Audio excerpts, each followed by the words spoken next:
Hai, saya Olivia dengan NIU 514282 dan di sini kita akan mengkaji ekonometrika.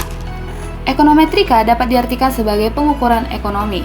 Menurut Goldberger pada tahun 1964, ekonometrika dapat didefinisikan sebagai ilmu sosial yang menggunakan teori ilmu ekonomi, matematika, dan inferensi statistik dalam menganalisis fenomena ekonomi.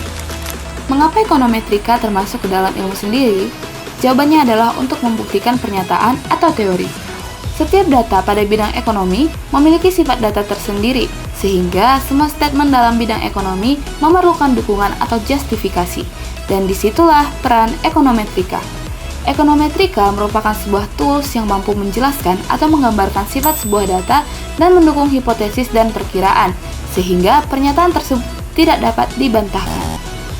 Ekonometrika mengkaji data statistik seperti data konsumsi, harga produk, dan lain sebagainya untuk memberikan bukti empiris dan menjelaskan hubungan ekonomi antar variabel dengan mendasarkan pada teori ekonomi yang telah disederhanakan.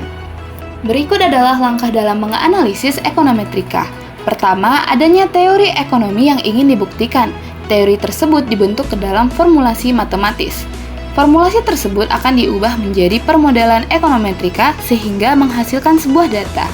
Dari data tersebut, kita dapat mengestimasi model ekonometrikanya, sehingga kita dapat menguji hipotesis dan menghasilkan pendugaan atau peramalan.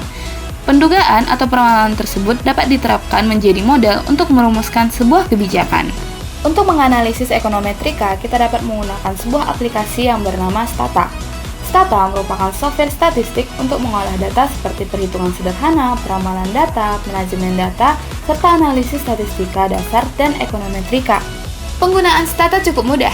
Pertama, kita cukup mengimpor data yang ingin kita olah. Pastikan seluruh data yang ingin kita uji sudah sesuai dengan yang diharapkan. Apabila terdapat data anomali, kita bisa hapus dengan drop selected data. Yang kedua, kita harus pastikan jumlah variabel dan observasi pada bagian result sama dengan data yang digunakan. Caranya, ketik DSC pada kolom komen lalu klik enter, maka hasil akan keluar seperti ini. Selanjutnya, kita akan coba untuk meng-summarize data. Caranya, klik sum pada kolom komen lalu klik enter, maka data seperti mean, standar deviasi, nilai maksimum dan minimum dari data kita akan ditampilkan pada layar. Pastikan perintah yang ingin kita lakukan sudah benar. Apabila perintah kita salah, maka data kita tidak dapat diolah dan muncul tulisan merah seperti ini.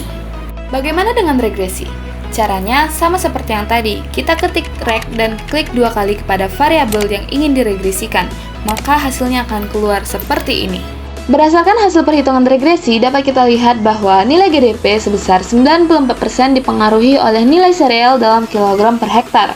Setiap penambahan 1 kg per hektar nilai sereal akan meningkatkan nilai GDP sebesar 3.796,757. Ketika kita ingin menyimpan output yang dihasilkan, kita cukup blok tabel yang ingin disimpan, lalu klik kanan dan muncul pilihan yang ingin kita gunakan sesuai dengan kebutuhan. Kita akan mencoba untuk membuat do file. Caranya, blok history yang ingin disimpan, klik kanan, dan klik do file editor. Maka tampilannya akan muncul seperti ini. Kita juga bisa menambahkan catatan atau informasi di do file ini. Jangan lupa untuk menyimpan do file ini karena Stata tidak secara otomatis menyimpan kegiatan yang kita lakukan. Do file yang sudah disimpan dapat kita jalankan kembali dengan cara buka file, lalu klik recent file, dan pilih do file yang disimpan. Klik nomor baris yang diinginkan, lalu klik execute selection. Maka hasilnya sama dengan data yang sudah kita olah sebelumnya. Jadi sekian video pada hari ini, terima kasih dan sampai jumpa!